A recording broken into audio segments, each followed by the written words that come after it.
কলকাতার বুকে গঙ্গা সাগর কপিল মুনির অভিশাপগ্রস্ত ৬০,০০০ সন্তানকে পুনর্জাগরণের জন্য ভগীরথ কঠোর প্রয়াস করে মা গঙ্গাকে মর্তধামে আনায়ন করেছিলেন। কোন যুগে কুম্ভ মেলা হয়েছিল? সন্ন্যাসী দর্শনে আপনারা সেখানে ছুটে যান। আজকে শ্রীমদ্ ভগবত গীতাকে কেন্দ্র করে লক্ষ লক্ষ মানুষ রাজনৈতিক দলমত নির্বিশেষে, জাতি ধর্ম বর্ণ নির্বিশেষে আপনারা এখানে উপস্থিত হয়েছেন। আপনাদের উদ্দেশ্যে শত ধন্যবাদ।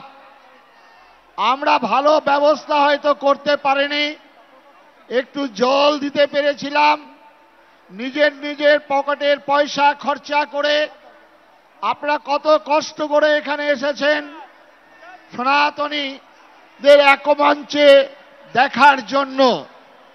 আজকে আপনাদের ধন্যবাদ। এটা রাজনৈতিক দলের সমাবেশ নয়, পেশি শক্তির সমাবেশ নয়, অর্থের প্রাচুর্য নয়। আমরা কয়েকজন ভিখারি সন্ন্যাসী আপনাদের আবেদন জানিয়েছিলাম। বাংলার ঘোরতর দুর্দিনে আমরা এখানে একত্রিত হয়েছি। আমার কণ্ঠে কণ্ঠে মিলিয়ে বলবেন, ত্রিশূল পিনাকধারী দক্ষ যজ্ঞ নাশকারী দেবাদিদেব মহাদেব কি, রক্ষ বংশ ধ্বংসকারী ধনুর্বাণধারী ভগবান রামচন্দ্র কি। হাতে নাও, যুদ্ধ করো। নিজের রাজ্য উদ্ধার করার জন্য সেই দিন পঞ্চ পাণ্ডবরা তাদের সন্তানদের বলিদান করেছিলেন কুরুক্ষেত্রের প্রাঙ্গণে। আজকে যারা ভগবান রামচন্দ্র 14 বছর যাবৎ বনে বনে ঘুরেছিলেন, কত খড় দূষণ মারিচ তাদের আক্রমণ করেছিল, লক্ষণের শক্তিশাল মা সীতাকে চুরি করে নিয়ে গেছেন রাবণ। আর ভগবান আমার রামচন্দ্র ওই আদিবাসী বনবাসী গিরিবাসী ভাইদেরকে সংগঠিত করে রাবণের বিরুদ্ধে লড়াই করে মা সীতাকে উদ্ধার করেছিলেন। সেদিন মা সীতা উদ্ধার কল্পে বনের পাখি জটায়ু লড়াই করেছিল। আজ ভারত মা, আজ বাংলা মা কাঁদছে। আপনারা মানুষ, যদি বনের জন্তু জানোয়ার লড়াই করে, আজকে আমাদের গীতার মন্ত্রে শপথ গ্রহণ করে সেই লড়াইয়ের ময়দানে আমাদের উপস্থিত হতে হবে।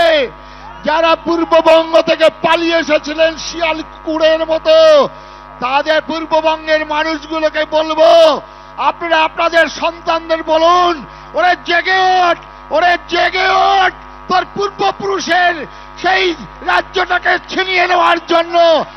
এক হাতে অস্ত্র, এক হাতে শাস্ত্র, এক হাতে অস্ত্র, এক হাতে শাস্ত্র। আমাদের দেবী দুর্গা, মা কালী, ওই রামচন্দ্র, দেবাদিদেব মহাদেব সবার হাতেই অস্ত্র। এই মহাশক্তির সাধনা করিয়া তুমি দুর্বল হইবে। আচার্য স্বামী প্রণবানন্দজি মহারাজ বলছেন, যে ধর্ম নিজেকে রক্ষা করতে জানে না, যে ধর্ম শক্তি যোগায় না, সে ধর্ম হিন্দু ধর্ম নয়, কাপুরুষের ধর্ম, বিরূঢ় ধর্ম। তাই আমাদের মা বোন লাঞ্ছিত হয়। এবিপি আনন্দ এগিয়ে থাকে, এগিয়ে রাখে।